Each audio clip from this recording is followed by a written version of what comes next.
Bonsoir et bienvenue pour ce mercredi soir et toujours dans la lettre qui Paul écrire à l'église d'Éphèse. Et nous pourrons toujours sur quelques versets du chapitre 6, 10 à 13, et voilà qui dit nous. Et voilà qui dit nous. Au reste, fortifiez-vous dans le Seigneur et par sa force toute puissante. Revêtez-vous de toutes les armes de Dieu afin de pouvoir tenir ferme contre les ruses du diable. Car nous n'avons pas à lutter contre la chair et le sang, mais contre les dominations, contre les autorités, contre les princes de ce monde de ténèbres, contre les esprits méchants dans le lieu céleste. C'est pourquoi prenez toutes les armes de Dieu afin de pouvoir résister dans les mauvais jours et tenir ferme après avoir tout surmonté. Que Dieu bénisse la lecture de sa parole, que Dieu bénisse ceux qui peuvent nous de l'étranger et ceux qui sont connectés localement. Et là, nous avons vu aujourd'hui qu'il y a un peu comment subtil le diable est. Et nous avons besoin de comprendre ce que le diable, il y a une grande connaissance et puissance. Le diable est fort. Nous avons besoin de toujours comprendre cela. Mais, il n'est pas omnipotent. Il n'est pas omniscient. Et il n'est pas omniprésent. Nous connaissons qu'il y a beaucoup d'agents qui travaillent pour lui, un tiers des anges, et puis ils travaillent à travers la média, la communication. Il y a beaucoup de choses à travers lesquelles lire travail pour capable vraiment propage ce venin. Et nous avons besoin de comprendre au fait le diable les plus contre Dieu qui contre nous. Mais il n'est pas capable touche Dieu. Il essayé à travers Jésus-Christ, quand nous lire dans Matthieu le chapitre 4, il essayé. Mais étant donné qu'il n'est pas capable, alors qu'il y faire, l'objectif, c'est atteindre le peuple de Dieu. Et ce but, c'est détruire l'Église. Pourquoi l'Église? Pourquoi? C'est l'épouse de Christ.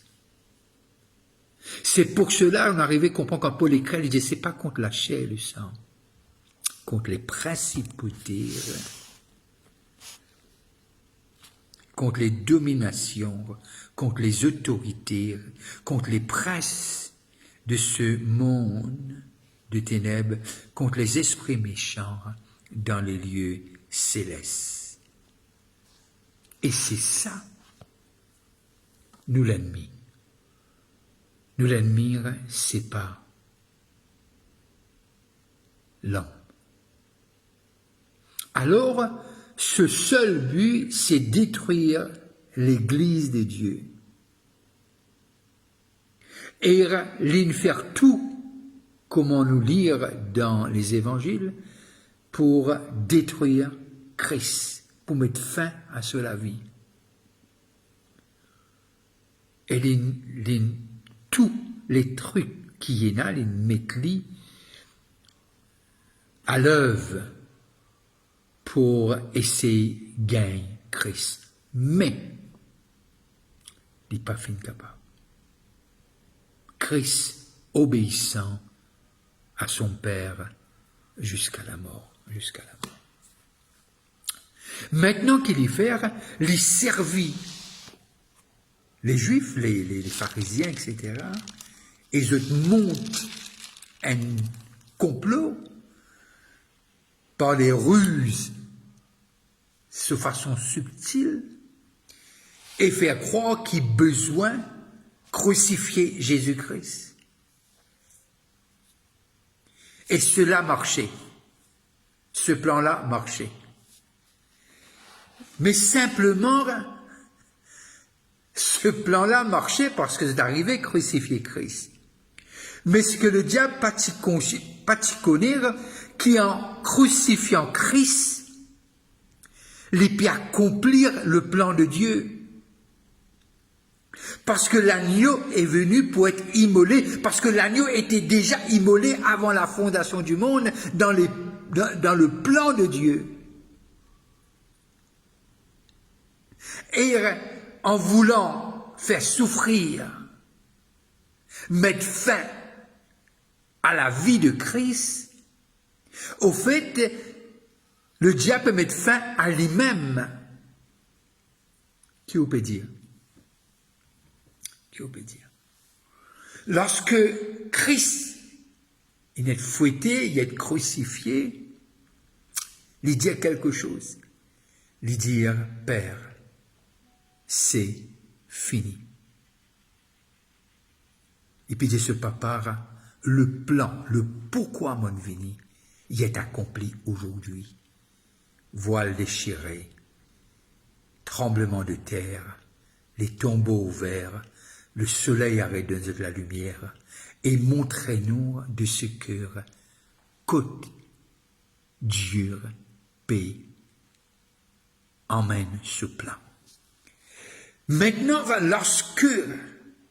lorsque Christ y est crucifié, il est mort, et lorsque nous lisons dans Colossiens le chapitre 2, le verset, nous pensons à partir du verset 13 à 15, vous qui étiez morts par vos offenses, et par l'incirconcision de votre chair, il vous a rendus à la vie avec lui, en nous faisant grâce pour toutes nos offenses. Il a effacé l'acte dont les ordonnances condamnaient et qui subsistaient contre nous, et il l'a détruit en le clouant à la croix. Il a dépouillé les dominations et les autorités et les a livrées publiquement en spectacle, en triomphant d'elles par la croix. Alors, ce que le diable a voulu faire,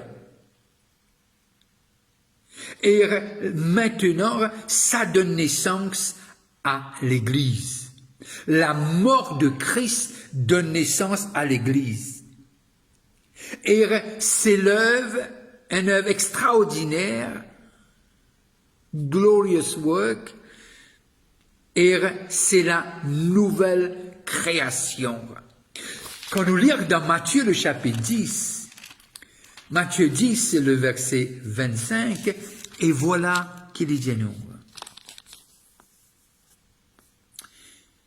Il suffit aux disciples d'être traités comme son maître et aux serviteurs comme son seigneur. S'ils ont appelé le maître de la maison Belzéboul, à combien plus forte raison appelleront-ils ainsi les gens de sa maison? Et là, nous arrivons à comprendre, nous sommes de la maison. Nous sommes. Christ peut dire, vous êtes dans ce monde, mais pas de ce monde. Ne vous en faites pas, j'ai vaincu le monde. L'histoire a ainsi, en 1939, nous arrivons à comprendre de ce que pendant la guerre. Et la guerre y commençait. Alors, le Premier ministre, Neville Chamberlain, il fait une déclaration, il dit que Hitler finira ce bus.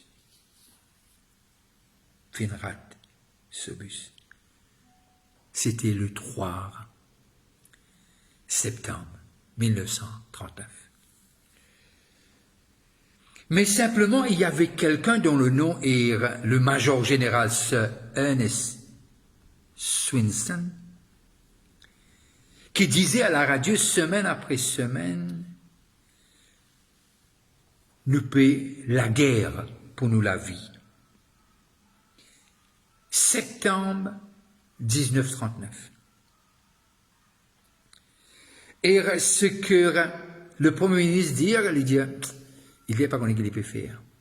Mais ce major, cet homme de l'armée, tu peux faire comprendre ce que non, nous besoin faire la guerre pour sauver nous la vie. En 1940, Hitler lance ce ban artillerie. C'est pour cela quand Paul écrit, il dit comme ça, revêtir-nous de toutes les armures. C'est pourquoi prenez toutes les armes de Dieu, le verset 13 du chapitre 6, afin de pouvoir résister dans les mauvais jours et tenir ferme après avoir tout surmonté. Tenez donc ferme, ayez à vos reins la vérité pour ceinture, revêtez-vous la cuirasse de la justice, mettez pour chaussure à vos pieds le zèle qui donne l'évangile de paix, prenez par-dessus tout cela, le bouclier de la foi avec lequel vous pouvez éteindre tous les traits enflammés du malin. Prenez aussi le casque du salut et l'épée de l'esprit qui est la parole de Dieu. Faites en tout temps par l'esprit toutes sortes de prières et de supplications. Alors, nous besoin comprendre que le ruse du diable, nous besoin pas ignore ce ban plan et ce ban ruse. Nous en guerre.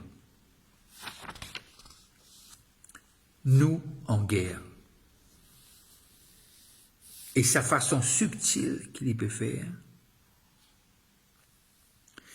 et il y attaquer et il attaque dans nos pensées. Et c'est pour cela, quand nous lisons le verset 12 du chapitre 6, car nous n'avons pas à lutter contre la chair et le sang, mais contre les dominations.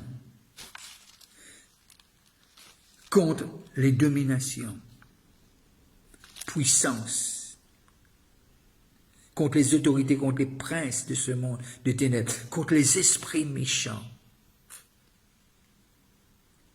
dans le lieu céleste. Et il fait nous comprendre nous un combat. Et cela il commençait à partir de Genèse, le chapitre 3. Mais aujourd'hui, quand Christ dit, vous êtes dans ce monde, mais pas de ce monde, il dit, j'ai vaincu le monde. Et comme nous lisons dans Colossiens, il montrait nous que le combat a été gagné. Plus fort est celui qui est en nous. Et nous retournons un petit coup dans Genèse, le chapitre 3, le verset 1er. Genèse 3, le verset 1er. Le serpent était le plus rusé de tous les animaux des champs que l'Éternel avait fait. Il dit à la femme, Dieu a-t-il réellement dit?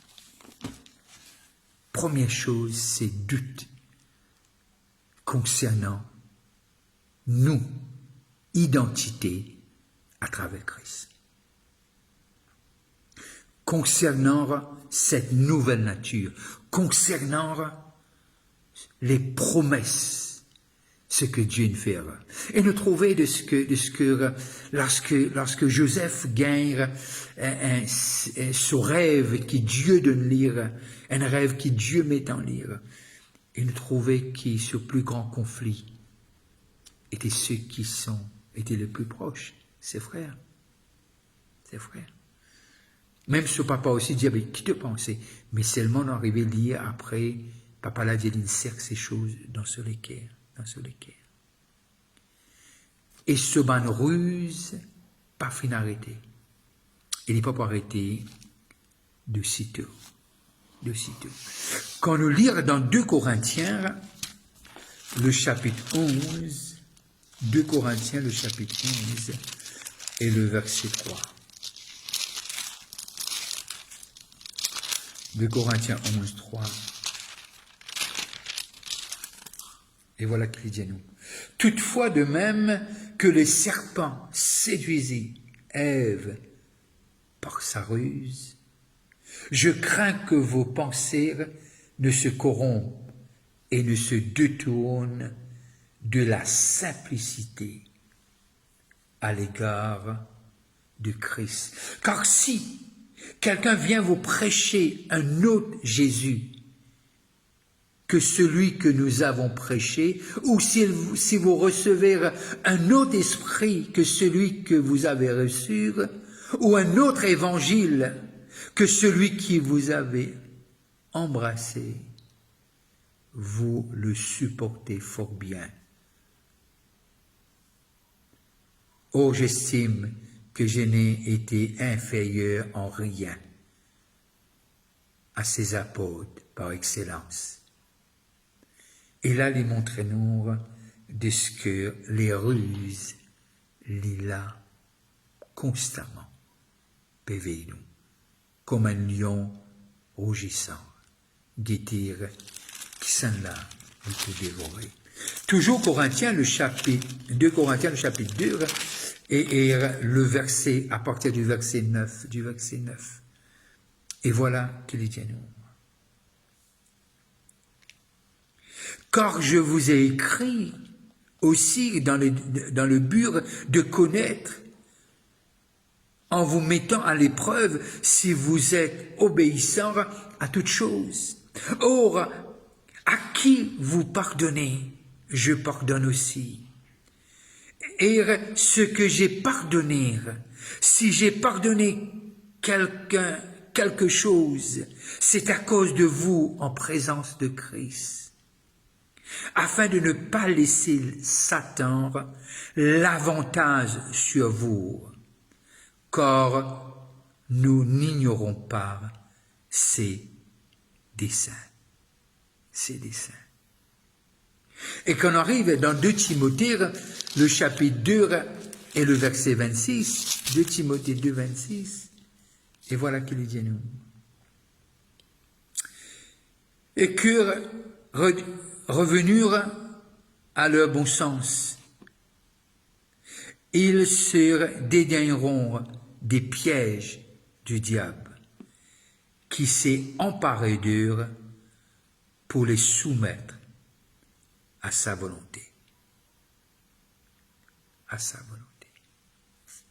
Et là, nous arrivons à comprendre encore et encore que ce man ruse est tellement subtil et qu'il y emmène nous pour trouver des choses. Et très souvent, le fois, cela se passe entre ceux qui connaissent le Seigneur. Il n'a pas envoyé quelqu'un du dehors, parce que ce sont des choses qu'on doit crucifier jour après jour, par les hommes qu'il a mis à notre disposition. Je termine sur cela pour aujourd'hui, et c'était un plaisir d'être avec vous. Si vous êtes à la maison et vous passez à table, je veux vous dire bon appétit, et que Dieu bénisse votre famille, et que Dieu, sa grâce, vous accompagne.